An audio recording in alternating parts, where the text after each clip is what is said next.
আসসালামু আলাইকুম। আর একটা সুন্দর এবং আকর্ষণীয় ভিডিওতে আপনাদের স্বাগত। তো শাশুড়ির কাজ দেখে বউ পালিয়ে গেলেও কিন্তু মার কাজ দেখে মেয়ে কখনো পালিয়ে যায় না। তো বাড়িতে অনেক কাজ, মায়ের কাকাই সব কাজ করতে পারছে না, সাথে একজন মানুষ নিয়েছে, তারপরেও অনেক কাজ। নিচে ধান সিদ্ধ করা হচ্ছে এবং সেই ধান আবার ছাদের উপরে নিতে হবে এবং ধান শুকানো শেষে আবার সেই ধান নিচে নামাতে হবে। তো বৈশাখ মাসে যেহেতু অনেক বৃষ্টি ছিল এবং ঘরে গত বছরের চাল ছিল, এজন্য আর বৈশাখ মাসে ধান সিদ্ধ করে নাই, এখন এসে ধান সিদ্ধ করছে এবং এখনো কিন্তু বৃষ্টি হচ্ছে। এই যে রোদ, এই যে বৃষ্টি, যখন বৃষ্টির ফুটা পড়ে তখন তাড়াতাড়ি করে ধান বস্তার মধ্যে ভরতে হয়, অনেক কাজ, আবার তো সংসারের কাজকর্ম আছে, আবার ক্ষেতের কাজ। তো সব মিলিয়ে ব্যস্ততার সাথে বাড়িতে সবার সময় কাটছে। তো আজকে সারাদিন কে কি করি এবং কিভাবে কি কি কাজ করা হয় সবকিছু জানতে হলে কি করতে হবে? পুরো ভিডিওটা দেখতে হবে। মিশারি কি কোনো কাজ করে নাকি? মিশারি মেহমান। সে মেহমান।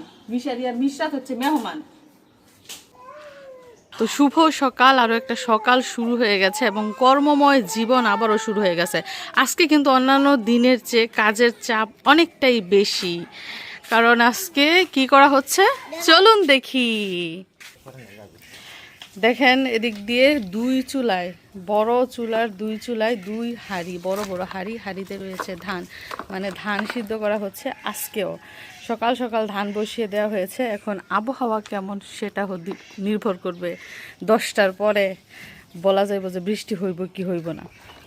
এখন তো সুবিধাই, তো সকালবেলা আবহাওয়া ভালো দেখা মা ধান সিদ্ধ তো বসাই দিছে, তো ওনাকে সাথে নিয়ে নিছে, উনি জাল দিতেছে, মা আবার সংসারের অন্যান্য কাজ করতেছে। এই যে গরু বাছুরে কেমন করতেছে খাওয়ার জন্য, মানে দুনিয়ার কাজ একসাথে, গৃহস্থ বাড়ি বোঝেনি তো। কয় পাতিলা নামাইছেন? এটা নামাইলে 4টা, মানে 4 খেপ নামানো হয়েছে। 4 পাতিলায় 8টা, 4 খেপে 8 পাতিলা। এদিক দিয়ে এগুলা সিদ্ধ হয়ে গেছে। এখানে 6 পাতিলা ধান সিদ্ধ হয়ে গেছে। আর এই পাশ দিয়ে মিশরাত কি করে দেখি, আমি দেখতে চাই মিশরাতুল জাজম কি করে। ওলি তোমার হাতে কি? ডিম, তিতির ডিম। নানুর তিতির ডিম খাও তুমি? ও নানু কি করছে, ডিম আর পানি দিয়ে গেছে এখানে বসে বসে খাইতো। তুমি খাওয়াইতে পারবা না, এখানে রাখো বাটিতে, আমি খাইয়ে দিব। আবরার ধানের কাছে যাও না, গরম ধান বুঝে খাওয়াইতেছে। আবরারে ভাগ্নিরে ডিম খাওয়াই দেয়, তার হাতে দাও, সে খাক, তার হাতে দাও, সে নিজেই খাইতে পারে পানি, এখন শুধু পানিই খাইব। তো আজকে কতটুকু ধান সিদ্ধ করবে সেগুলো চলো আপনাদেরকে দেখাই। যে 2 বস্তা ধান, এখানে মনে হয় 1.5 মণের মতো ধান এখনো রয়ে গেছে, এগুলো সিদ্ধ করা হবে। সেটা যে কাঁঠাল কাটা হয়েছে, দেখেন গাছ থেকে কাঁঠাল কাটা হয়েছে, কালকে কাটছে।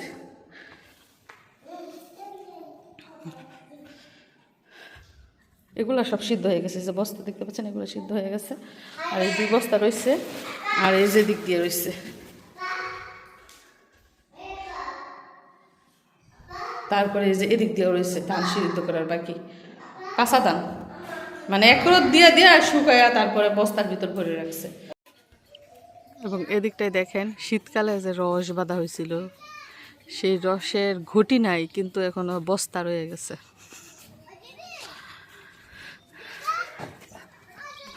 তো এদিক দিয়ে আসছিলাম একটা দরকারে, কাকির কাছে। হাঁসে কি করতেছে? হাঁসে সব ধান খেয়ে ফেলতেছে। আবার গেছে ধান খেয়ে গেছে।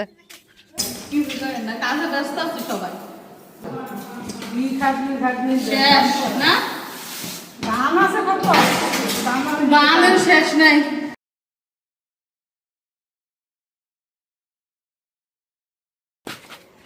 এই যে দেখেন এতগুলা ধান সিদ্ধ হয়ে গেছে, এটা হচ্ছে লাস্ট বার দিলেই কিন্তু আজকে সিদ্ধ শেষ আপাতত, পরে আবার সিদ্ধ করা হবে। আরো কয়টা রয়েছে?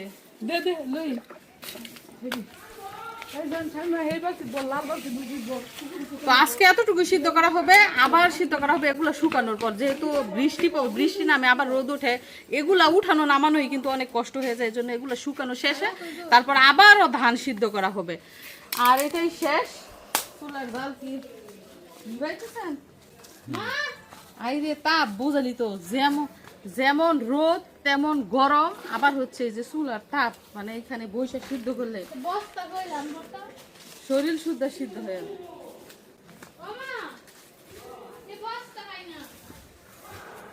কি গম গম আগুন, শীতের দিনে আগুনের দরকার ছিল। অগ্রহায়ণ মাসে যখন ধান সিদ্ধ করা হয় তখন কিন্তু শীতকাল থাকে, নাকি শীতকাল থাকে না?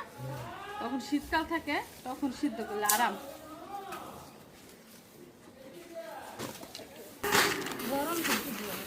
তো এই ধান তোলা হবে একদম 3 তলা ছাদের উপরে। আমরা 2 বোন মিলে ধান বস্তার মতো ভরে দিতেছি। তারপর আব্বাই আছে, আব্বাই উপরে উঠাইবো, তারপর আমরাও সবাই ঘোরাঘুরি করে উপরে উঠাবো।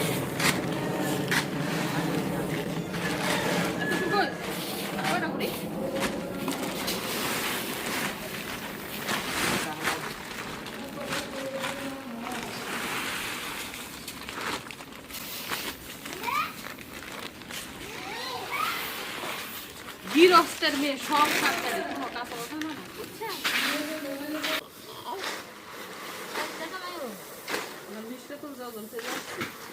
কিন্তু মামা এগুলো গরম ধান,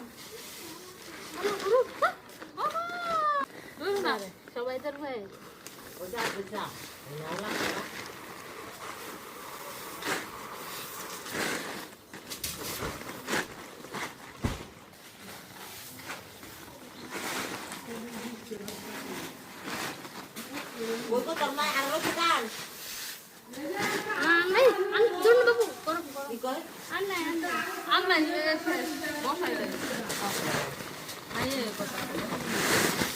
শোনেন, আমার মায়ের কাজ করে দেখি আমরা পারি, আবার আমরা কাজ করলে ওই যে মেয়ে শিখবো, দেখা দিয়ে তো শিখে, মায়ের কাছ থেকে দেখি তো মেয়ে শিখে। তো মানুষ কি দুনিয়াতে আসার আগে কাজ শিখাই, দুনিয়াতে আইসে শিখে। আপনার না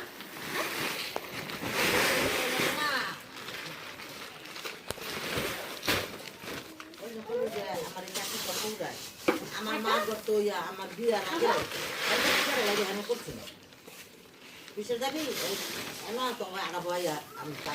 বিয়ের আগে তো মায় আঙ্গ কাজ করতে দেয় না, বিয়ের পরে শ্বশুর বাড়িতে গিয়ে কাজ শিখছি, রান্না বান্না শিখছি। যদিও আমার শ্বশুর বাড়িতে ধান টান এগুলো নিজেরা করে না, বর্গা দিয়ে দেয়, ক্ষেত বর্গা দিয়ে দেয়। আমাদের যে ধান ক্ষেত আছে শ্বশুর বাড়িতে ওইগুলো সব বর্গা দিয়ে দেয়, এবং বর্গায় যতটুকু ধান পায় ওই ধান ওইখানে বিক্রি করে দেয়, বাড়িতে কোনো ধান আনে না। কারণ এগুলো কে করবো, ধানের কাজ অনেক কষ্ট। আমার শাশুড়ি তো ধান দুইটাও দেখতো না, আমার শাশুড়ি কাজকর্ম এখন ছেড়ে দিচ্ছে, কোনো কাজকর্ম করে না, রান্না বান্না সব আমরা কইরা সামনে দেই, খালি খায়, হাত ধুয়ে খায়, পয়সা খায়, আমার কাজকর্ম এখন দেই না করতে, বয়স হয়েছে না, এখন আর কাজকর্ম দেই না। না শ্বশুর নেই, করি তো শাশুড়ি রে।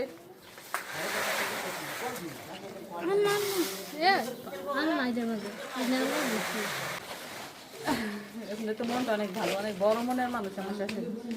যে মনে করেন বাড়িতে আসবো তারে কখনো খালি হাতে দিব না, যে আসুক অনেক উপকার করে মানুষের।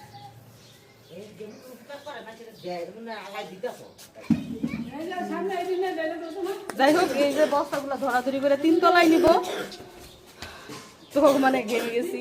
রোদ দেখেন নাই, রোদ বন্ধ হয়ে গেছে। একটু আগে বললাম সিলিক দিয়ে রোদ উঠছে না, এই যে এখন অন্ধকার হয়ে গেছে। আবার কি জানি হয়, আল্লাহ জানে। দোয়া করতেছি আজকের দিনটা যাতে রোদ উঠে, মানে ধানগুলো যাতে লেসা পায়। ই মামা ধান গরম গরম ধান ধানে না, আমার এত কাজ করতে হবে না, একটু কাজ করতে হবে না, আমার দাদুর মতো বসায় বসায় খাওয়াবো। দাদুর মতো বসে বসে খাবো। তো আজকে বাড়িতে বিশেষ খাবার রান্না করা হবে। এদিকটায় দেখা যাচ্ছে বড় হাঁড়ি, এদিকটায় হচ্ছে পোলার চাল, এই পাশটায় হচ্ছে গরুর মাংস একদম কেটে ধুয়ে পরিষ্কার করে নিয়েছি, আর এইখানে হচ্ছে কাঁচামরিচ আর পেঁয়াজ। বুঝতেই তো পারছেন আজকে রান্না হবে বিরিয়ানি। তো কথা না বাড়িয়ে আমি বিরিয়ানি রান্নাটা শুরু করে দেই।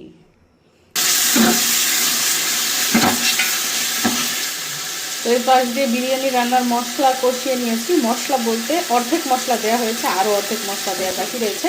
তখন এই যে গরুর মাংসগুলো আমি এর মধ্যে দিয়ে দিচ্ছি।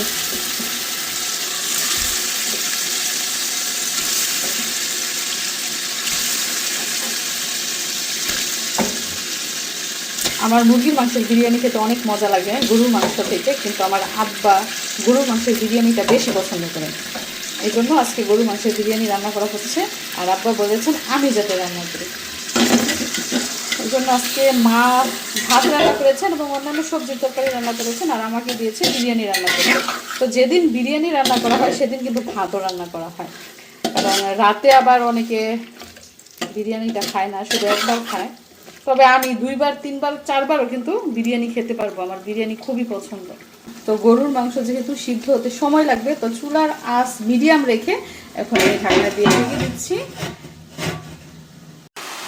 আপনাদের একটা অসাধারণ দৃশ্য দেখাই, সেটা হচ্ছে দেখেন মিশারি জীবনের প্রথমবার ধান ধরছে এবং ধান বস্তার মধ্যে বর্তাছে। সে কিন্তু কখনো ধান ধৈর্যও দেখে নাই।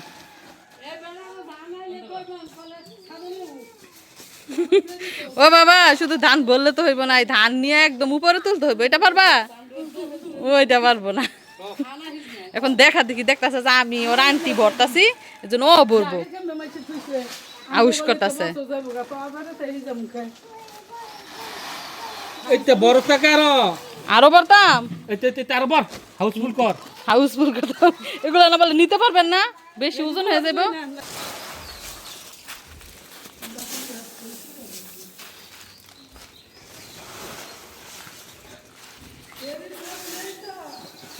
আরে স্বামীমার ভাই বউ থাকলে তো আর স্বামীমার এত কষ্ট করন লাগলো নইলে না গো। হ্যাঁ ভাই বউ থাকলে যাই, না থাকলে হেই ওই।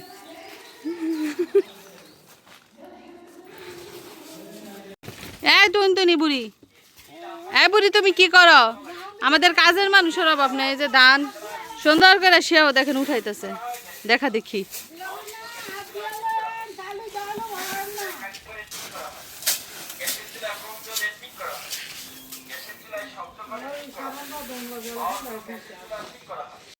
দেখেন কি অবস্থা, মাত্র ধান ছাদের উপরে উঠানো হয়েছে, লাড়ার সাথে সাথে দেখেন কি পরিমাণ বৃষ্টি হইতেছে। মানে কি বলবো, কষ্ট বিফলে গেছে, সব কষ্ট বিফলে গেছে। এই যে এই সাইডে ধান দিছে, এই সাইডেও দেখেন ধানগুলো সব বৃষ্টিতে ভিজছে, কোনো রকম থুবাইয়ে শুধু কাগজ দিয়ে ঢাকা হয়েছে। এই যে এই সাইডেও কি অবস্থা, এই যে এইখানেও থুপ দিছে, মানে কোন রকম খালি থুপ দিছে। এত কষ্ট করে 3 তলার উপরে ছাদের উপরে ধানগুলা তোলা হয়েছে, তোলার সাথে সাথে বৃষ্টি। আমি বলতেছিলাম যে দেওয়াই আন্ধার করছে, কখন জানি বৃষ্টি নেমা যায়। দেখেন আল্লাহ, আধা দুপুর রোদ দিল কিন্তু ধানগুলা একটু শুকাইতো। এখন এই ধানগুলার কি অবস্থা হইব।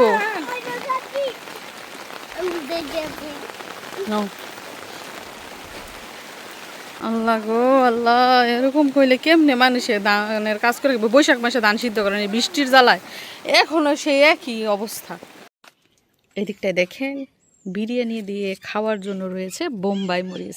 আজকে বোম্বাই মরিচ দিয়ে বিরিয়ানি দিয়ে খাবো, আমার অনেক পছন্দ হচ্ছে বোম্বাই মরিচ। দেখেন আমাদের গাছ ভরা বোম্বাই মরিচ, এইটাও কিন্তু বোম্বাই মরিচের গাছ। এটাও এখান থেকে মরিচ তুলে ফেলা হয়েছে, পেকে গেছিলো মরিচ। যাই হোক, এখানে 4-5টা বোম্বাই মরিচের গাছ আছে, ওইটাও বোম্বাই মরিচের গাছ। তো আমি মরিচ নিতে এসেছি বিরিয়ানি দিয়ে খাওয়ার জন্য। দেখেন এই যে আবার রোদ উঠে গেছে, দেখছেন? এই যে বৃষ্টির পানি পড়তেছে, আবার এই যে রোদ উঠে গেছে। কি নীলা খেলা আল্লাহর, আল্লাহর কি লীলা খেলা। দেখেন এই মেঘ, এই আবার রোদ। এখন এই যে পানি কিন্তু এখনো পড়তেছে, বৃষ্টির পানি এখনো পড়তেছে। বৃষ্টির পানিটা না পড়তো, রোদ দিত এক দুপুরে, এগুলো আবার এই যে পানি কাচতে হইব, ছাদের পানি কাইচ্ছা তারপর আবার ধান দিতে হইব। এখন বৃষ্টি থামলে আছে।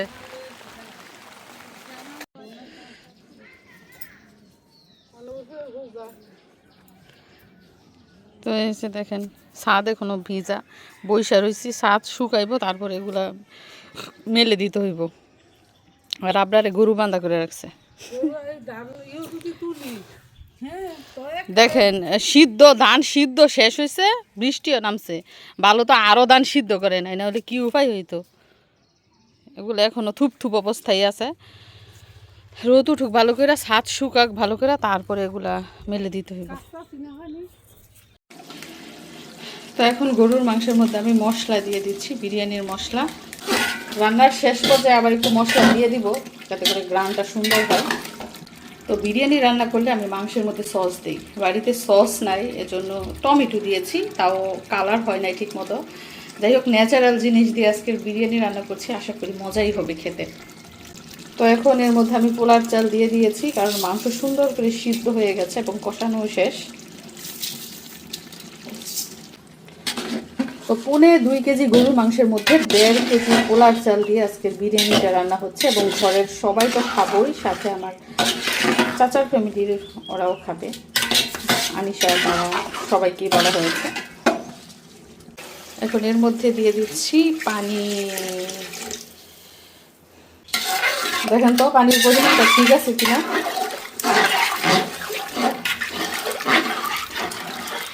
যেহেতু আব্বা মা এবং বাড়ির সবাই খাবে, স্বাদ না হলে কিন্তু আমার নিজের কাছে ভালো লাগবে না। তো এখন কি করব, বিরিয়ানির যেই মশলাটুকু বাকি ছিল ততটুকু আবার আমি দিয়ে দিলাম, মানে পুরো 1 প্যাকেটই দিলাম। এছাড়া অন্যান্য মশলা তো আগেই দিয়ে ফেলেছি। যাই হোক, চুলার আঁচ বাড়িয়ে আমি ঢাকনা দিয়ে ঢেকে দিচ্ছি, দেখা হবে আরেকটু পরে। বৃষ্টির কি কাণ্ড কারখানা, পুরো আবরারের মতো। আবরারে যেমন এই কাঁদে এই হাসে, বৃষ্টিও এই পরে এই আবার থেমে যায়। কি অন্ধকার যে হয়ে গেছিল, আর বাতাস চালাইছিল উড়াউড়ি কইরা, মানে কারেন্টেরও একই অবস্থা, উড়াউড়ি কইরা সবাই মিলে দেখেন বস্তা ভরে ধান উঠাইছি। এই যে এই পাশেও 4 বস্তা, পুরো কারেন্টের মতো ফট করে আসে, ফট করে জায়গা। তা আমি স্বামী মাই কাকি সবাই মিলা এই যে ধানগুলা উঠাইছি। উঠানোর পরে কি হয়েছে দেখি, ফুরুত দিয়ে রোদ উঠে গেছে, হয়েছে নি কাজ। তো এই ধানগুলা উঠানোর বাকি ছিল, নিচের ধানগুলা, তো এগুলা কি করবো, এগুলা আবার ছড়াই দিছে। তো অপেক্ষায় আছি, দেখি ভালো করে রোদ উঠে কিনা। যদি রোদ উঠে তাহলে এই যে বস্তার যে ধানগুলা এই পাশে ওই পাশে সেই পাশে এগুলা সব আবার ছড়াই দিতে হইব। মানে ধান কিন্তু এখনো লেসাও পাই নাই, গতকাল সিদ্ধ করা হয়েছে, সেই ধান গতকাল বৃষ্টি গেছে দিতে পারে না। তো ওই যে ওই পাশে ছাদের মধ্যে কাকির কি অবস্থা, চাচা তো কাকি, উনিও বস্তায় বস্তায় তুলছে, তোলার পর দেখে রোদ উঠে গেছে। এখন উনিও অপেক্ষা করতেছে যে রোদ ভালো করে উঠুক। ওই পাশটা এখনো কিন্তু অন্ধকার আছে, মানে এখনো পর্যন্ত মেঘ, বলতেছে যে মেঘটা পরিষ্কার হোক, শিউর হয়ে নেই, তারপরে রোদে ধান দিব। তো এই হচ্ছে অবস্থা। দেখেন ধান নিয়ে কি একটা মুসিবত। বৈশাখ মাস গেল গায়ে, এখনো পর্যন্ত বৃষ্টি। দেখেন কি পরিমাণ বৃষ্টি নামছে, একদিকে ধান সিদ্ধ করা হয়েছে, অন্যদিকে বৃষ্টি। হায় রে আল্লাহ, একটু সুবিধা দিল না।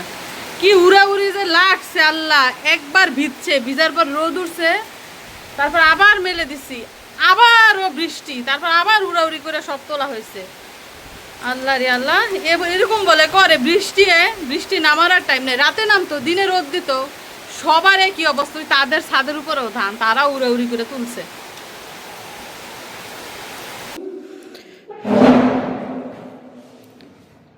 তো সবার আগে আমাদের বড় মেহমান মিশারিকে খাবার দেওয়া হয়েছে, বিরিয়ানি। সে আজকে নতুন চেয়ার টেবিলে বসে খাবার খাবে। তুমি কি উদ্বোধন করতেছো নাকি মিশারি? তুমি উদ্বোধন করছো না? মিশরা তো সবার আগে খেয়েছে, মিশরাতে কি খেতে পারে? নতুন রুমে নতুন ফার্নিচারে মিশারি প্রথমবার খাবার খাচ্ছে তার নানুর বাড়িতে এসে, এবং রান্না করেছি আমি গরুর মাংসের বিরিয়ানি। তো আমার মা আর আব্বা সিঁড়ি বেয়ে নিচে আসেও না, এখানে বসে খায়ও না, যেমন তেমনই রয়ে গেছে। ইভেন আমরাও আসি না, যেহেতু দোতলায় চেয়ার টেবিল আছে, দোতলায় রান্নাবান্না করা হয়, সব কিছু দোতলায়, তো নিচের তলায় আসার প্রয়োজন পড়ে না। তো মিশারিকে বললাম, বাবা তুমি নতুন চেয়ার টেবিলে খেয়ে একটু উদ্বোধন করে দাও তো। তো এই জন্য মিশারি আসলো এখানে। বিসমিল্লাহ করছো? টেস্ট কেমন বাবা? ভালো, শুধু ভালো। যাই হোক, মিশারি খাচ্ছে, আব্বাকেও খাবার দিব, মা, আমি, স্বামী, মা যারা যারা ঘরে আছি সবাই খাবো, আনিশা আপনার সবাই খাবো ইনশাল্লাহ।